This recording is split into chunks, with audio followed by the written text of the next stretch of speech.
Hello po sa inyo mga Kajansky, kumusta po kayo? At ngayong araw na ito ay meron na naman po tayong bagong ipapahagi sa inyo na kung saan ito po ay mga simpleng paraan para mas lalo pang maka-attract ng good luck na yan, susaping yaman man o pananalapi. So bago po ang lahat mga Kajansky ay nais ko lang pong ipromote sa inyo para po sa mga gusto ng mga pampaswerte sa inyong mga negosyo, sa inyong mga trabaho, sa inyong mga career, o kung kayo po ay mahiling maglaro ng anumang uri ng sugal, meron po tayong pampaswerte dyan. Para po sa mga interesado ay mag-PM lamang po kayo sa akin. So anyway mga Kajansky, meron naman po tayong panibagong pampaswerte na kung saan kung malakas po ang inyong paniniwala at kayo po ay maraming problema, especially po sa usaping pananalapi, na kung kayo po ay maraming pagkakautang, kayo po ay baon sa utang.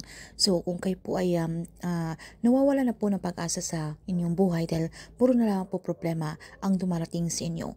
Kahit na alam nyo naman po sa inyong mga sarili na hindi po kayo tamad, kayo naman po ay nagsusumikap sa buhay.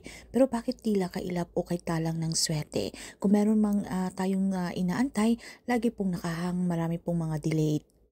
So baka po may mga hadlang o may mga blockage. Marami pong mga negatibong enerhiya sa paligid o hindi po natin alam, meron pong mga inggit, evil eye na yan. Lalo po kung meron po tayong mga negosyo, kung nakikita po nilang tayo po ay may mga potensyal na tayo po ay aangat. So ayaw po nilang, sila po inuungusan ninyo. So malamang po na pwede pong ito po ay sa inggit, okay? So hindi po natin alam, marami pong mga dahilan. So kahit ano pa man yan mga Kajansky, pwede po natin gawin ang ritual na ito na kung saan ito po ay makakatulong na ipinaparating po natin kay universe na tayo po ay ready nang makareceive ng blessings na yan dahil deserve po natin yan. So gamit lamang po ang buto ng atis. Alam niyo ba na ang buto ng atis ay lingid po sa ating kaalaman? Isa rin po ito sa mga pantabuhin ng mga malas. Ito po ay kung anong po yung mga negatibong enerhiya sa paligid, mga masasamang elemento or evil eye na yan. Ito po ay napakamabisa sa pantaboy ng mga kamalasan na yan. At ito rin po ay nakaka-attract ng swerte, okay? Kapag nataboy po natin yung ating mga kamalasan o mga negative energy sa ating paligid, para ito po ay magbubukas ng maraming oportunidad para pumasok ang swerte sa ating tahanan o sa ating pamumuhay. So, kumuha lamang po tayo ng 7 buto ng atis mga Kashansky. Okay? So, kapag meron na po kayo nito, gawin nyo lamang po ito sa umaga between 6 to 8 a.m. Ito po yung pinaka-perfect time na pwede po natin gawin ang ritual na ito. Maghanap lamang po tayo ng parte sa ating pamamahay na kung saan tayo po ay komportable, na pwede po natin gawin ang ritual na ito na wala pong mga distraction. So make sure na naka-off ang inyong mga telebisyon, ang inyong mga radyo, nakasalin po ang inyong mga phone para po tayo ay makapag-focus. So pag ready na, ay simulan nyo na po ang ritual gamit lamang po ang ating mga buto ng atis. Ilagay nyo lamang po ito sa inyong mga palat. So para po ma-activate ang energy ay inyo lamang po itong dasalan. So isang ama namin at isang sumasampalataya ko kung kayo po ay Katoliko. Pero kung hindi niyo naman po ito kabisado or iba po ang inyong relihiyon ay wala pong problema, pwede na po yung personal na dasal.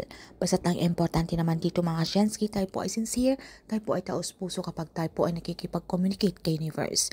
And then sabitin niyo na po ang inyong mga intensyon, okay? Kung ano po ang gusto niyong i-wish o inyong mga kahilingan. Dapat kayo po ay maging positibo, palakasin niyo po ang inyong paniniwala. Sabitin niyo lamang po ang ating mantra. Thank you, universe. Now I'm ready to receive the blessings. So i-claim, i-affirm nyo na po sa inyong sarili ang mga sweating darating na ito. Pasikatan nyo lamang po ito sa sikat ng araw mga Kachansky, kahit ilang minuto, kahit mga 10 to 15 minutes para mas lalo pang ma-activate ang energy nito. Then pagkatapos, ilagay nyo lamang po ito sa isang pulang tela. Pwede nyo po itong ilagay sa inyong mga pitaka, sa inyong mga pouch, sa inyong mga bulsa. Kung kayo po ay may mga halagang lakad, lalo na po sa usaping pananalapi, may mga transaksyon kayo na gusto nyo pong i-close o kayo po ay maging matagumpay, okay, maging successful. So pwede nyo po itong himasin, bulungan nyo lamang po itong mga Kachansky. Ito po yung magsisilbing yung good luck, lucky charm para lumapit sa inyo ang swerte. So sa pamamagitan nito mga Kajansky, unti-unti pong mararamdaman ninyo ang kagaanan ng takbo ng inyong pamumuhay. Paalisin ito ang mga hadlang o mga negatibong enerhiya sa paligid. Ito yung magsisilbing yung mga proteksyon mga Kajansky. Dahil hindi po natin alam na kahit ano po yung ating pagsusumikap, Pero kung bakit tila ganun pa rin yung ating estado ng ating pamumuhay. Kung dati kayo po ay siniswerte, bakit po kayo biglang minalas at hindi na po kayo nakaka-receive ng kung ano man po yung mga blessings na gusto nating makamit. So kahit alam naman natin na deserve po natin yan. So pwede po natin gawin ito para iparating po natin kay universe na sa pamamagitan po ng ritual nito na tayo po ay ready nang makareceive ng blessings na yan. Deserve po natin yan. So wag lamang po kayong mawala ng pag-asa mga Kachansky, hindi lamang po ikaw ang nakakaranas ng maraming problema. Tandaan po natin na lagi pong may solusyon ang lahat ng problema ang tumarating sa atin.